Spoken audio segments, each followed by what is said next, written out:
Ние много обичаме овкусен хляб, фокача и според мен е много добър начин да се оползотвори тесто, което е превтасало.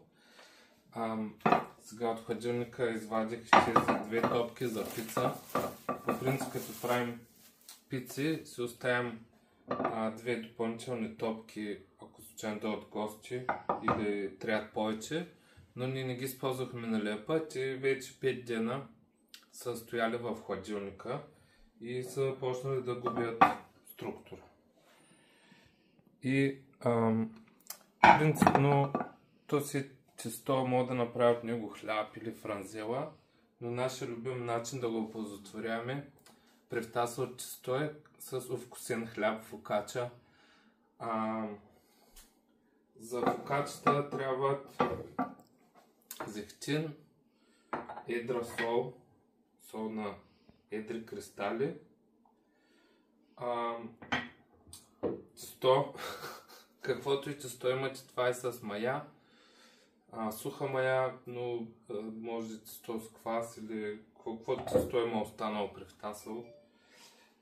И неща се сложат отгоре за овкусен. Днеска ще сложа домат, пресен домат, ще сложа билкито и риган и мащерка по малко и принципно не слагам чушка, но тази чушка ми хареса.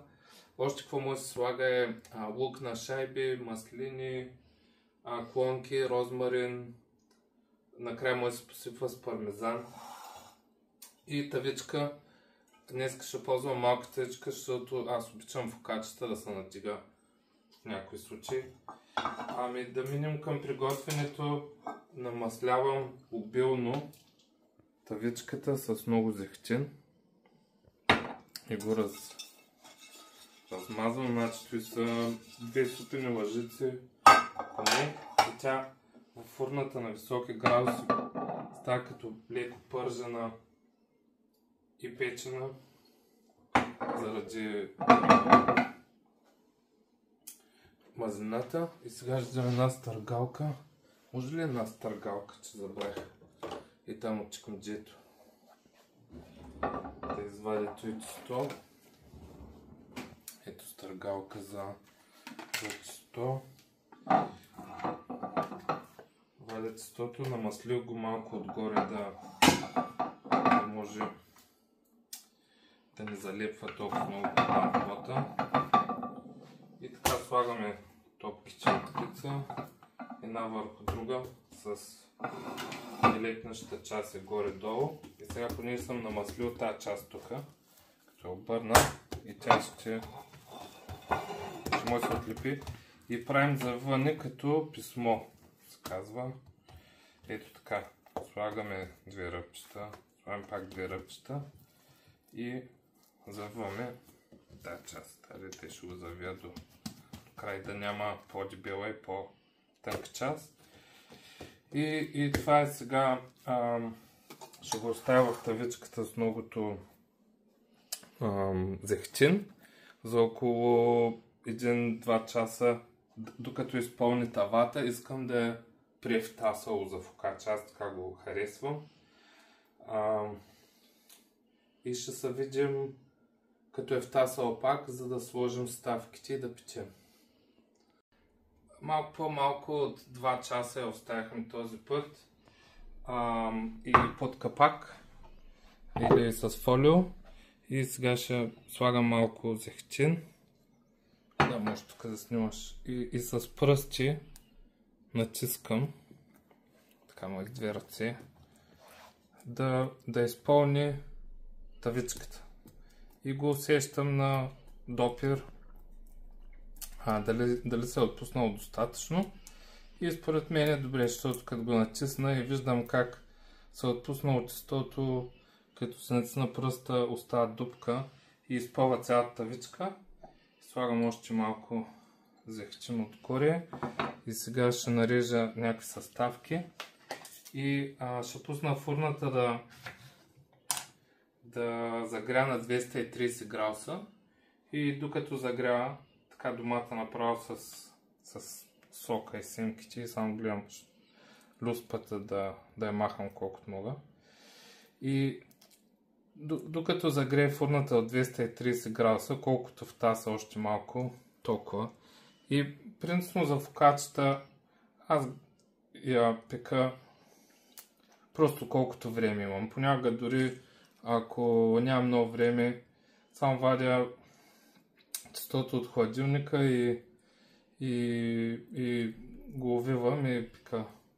Понякога чакаме така повече, като имам 1 час или 2 часа, малко повече се отпуска, по-добре става. Сега ще нарежа тая чушка на някакви квадратчета. Просто действам бързо и зато остават толкова неща. И леко ги натискам вътре в тестото, защото като се опече и се надига самото тесто и ако се надигне примерно тази чушка и ще изгори, защото е 230 градуса. Слагам тази чушка и от време на време имам голямо желание за кисели неща и например днес искам пак да си сложа, аз много обичам с малко парчета лайм и просто има такива кисели моменти.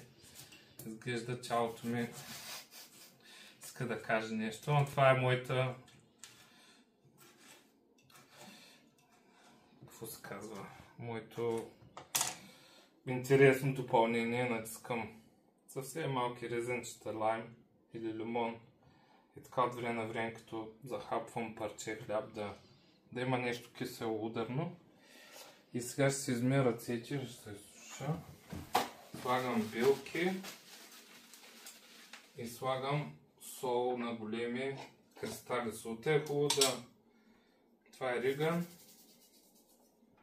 Не е много. Колкото от време на време да създава някакъв вкус докато се еде. Малко мащерка и много сол. И като е солта на кристали, като се захапва и не се стрива, ми се слага така цяла. Като се захапва парче с хляб и като има сол да и хрупа и придава един удар на соленост изведнъж и прави така по-вкусно. И ако има балони, може да покажем тук, видях един балон, сега като натиснах. И хубаво се пукат, защото иначе те са много тънки и просто ще изгарят. Ако има балони. Сега натискам го всичкото. Може би трябваше да го натисна преди да сложа солта. Натискам леко. Няма да ръся с повече зехтин, те ми изглежда добре. А загрявам фурната и ще се видим като се опече. Защото загрявам фурната на 230 градуса, ще го печем 25 минути, но може да проверите на около 20 минути да видите как е. Искаме да стане кафеникъв цвят отгоре, да има загар. Ето фурната загря до 230 градуса. Просто исках да кажа, че се пече без капак. Махаме покритието. Ето как изглежда фокачета. Може би се е надигнал малко за тия 15 минути. Вижда се зехтин как плува. 230 градуса без вентилатор. Аз пека на втори раф на фурната. И слагам таймер за 22 минути, да мога да видя колко има. 23 минути. Ето пускам таймер и ще се видим като се опече. Тъкмо 25 минути. Писна таймера. Сега ще я извадя. Аз я проверих на 23-та минута и добавих още 2 да стане до 25. И сега като я изкараме от фурната, веднага трябва да я сложим на решетка. И забравих да кажа от начало, много е важно тавичката да не залепва, защото ако залепва тавата, после пада едно огромно стъргане на фокачета. Пък е тази наистина е хубава и не залепваща и веднага се излезна. Сега е така, ще я мръдна на скара, решетка и на дъска и сега щях да изливам всичкото останало зехтин отдолу върху фокачата, но го излях. Излях го. Предварително така, като има останал зехтин вътре в тавичката, се излива върху самата питка. Ще сложа малко зехтин. Така че беше тавичката и така леко отгоре. И ако имате четица, може да са разтели. И принципно фокачата е готова за ядене почти веднага. Но понеже аз се обичам по-висока, ще й дам 10 на минути да почине. Почиването е важно за теста и за меса, защото формата като удари градусите отвънка и в тази външната част на тестото е където се изпарява водата. А пак вътрешната част все още има вода, дето не е могла да се изпари. И като го оставим 10 минути, тази всичката влага сега ще се разпредели, където е по-сухо, ще обере малко. Тъй, че 10 минути няма търпение да ядем, ще се видим като я режем. Минаха 15 на минути, няма търпение да ядем направо за обяд. Ето отдолу как се изпича добре, отгоре трябва да е леп кафя и въпреки, че има толкова много зехтин, ще дам на камерата, пак има не бих казал хрупкаво, ама има крънч. Сега да извадим ножа за хляб. Някои хора го правят по-нисък вкусения хляб фокача, да могат да го разрежат така и да го напълнят като сандвич с шунка, кашкавал. Аз обичам да го ям само него или с допълнителни неща, сега ще покажа. И идеята е, че тук долу има зехтин, после има тесто и най-отгоре има слой, който има вкус и примерно може да се разреже на тънки ленти. Сега да го разрежем. Ето. На някои тънки ленти може да се разреже и примерно така може да се захапи и горна част и додолу. Нямах търпение да го опитам. И също така може да се разреже на квадратчета. Но когато се реже на квадратчета, прям да кажем, че аз мога да разрязвам цялото, защото сигурно и сега ще го издим за обяд.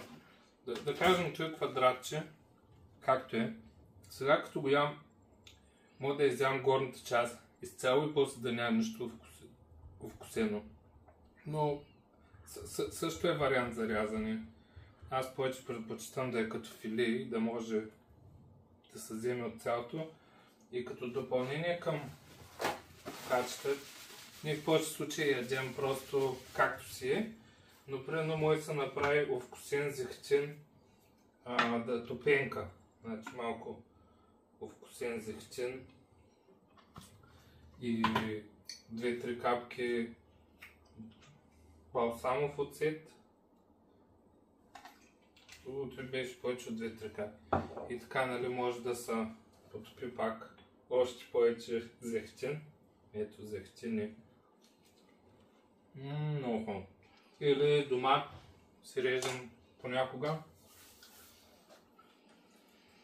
Това е, надявам се, че ще оползотворите при втасало тесто и ще се оставите едно тесто да втаса хубаво, да си пробвате фокача.